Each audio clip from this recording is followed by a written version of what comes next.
कोल्हापूर शहरातील गणेशाच्या विसर्जनासाठी इराणी खण या ठिकाणी व्यवस्था करण्यात आली होती। महाद्वार रोड, पापाची तिकटी, गंगावेश, रंकाळा स्टँड अशा मार्गाने इराणी खण असा मिरवणूक मार्ग होता। मिरजकर तिकटी, छत्रपती शिवाजी चौक या मार्गाने गणेश मंडळ येत होते। या मार्गावर सकाळी तुरळक गर्दी होती। दुपारनंतर मात्र गर्दी वाढू लागली। विसर्जन मिरवणुकीत अनेक वैशिष्ट्यपूर्ण देखावे होते। यामध्ये सर्वांचं लक्ष वेधून घेतलं ते शिवाजी पेठेतील औचित्यपीर तालीम मंडळ यांच्या देखाव्यानं।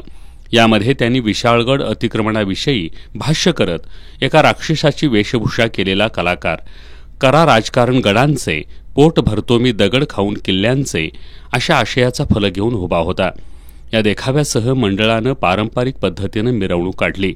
शिवकालीन युद्धकला प्रात्यक्षिकं, छत्रपती शिवाजी महाराजांच्या आणि मावळ्यांच्या वेशभूषेतील कलाकार, शाही लवाजमा यांच्यासह धनगरी ढोल यांचं सादरीकरण करत या मिरवणुकीनं लक्ष वेधलं।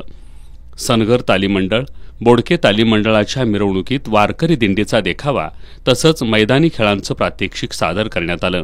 मंगळवार पेठमधील बजापराव तालीम मंडळानं ऑलिम्पिकवीर कोल्हापूरचा सुपुत्र स्वप्नील कुसाळे यांचा देखावा सादर केला होता। तसंच महिलांवरील अत्याचार कधी थांबणार, कोल्हापूर क्रीडा प्रबोधिनी कधी सुरू होणार अशा आशयाचे फलक लावण्यात आले होते। मिरवणुकीत अनेक मंडळांनी डॉल्बीला फाटा देत पारंपरिक पद्धतीनं मिरवणूक काढत वेगळेपण जपलं। तसंच प्रबोधनपर संदेश देत जनजागृती केली।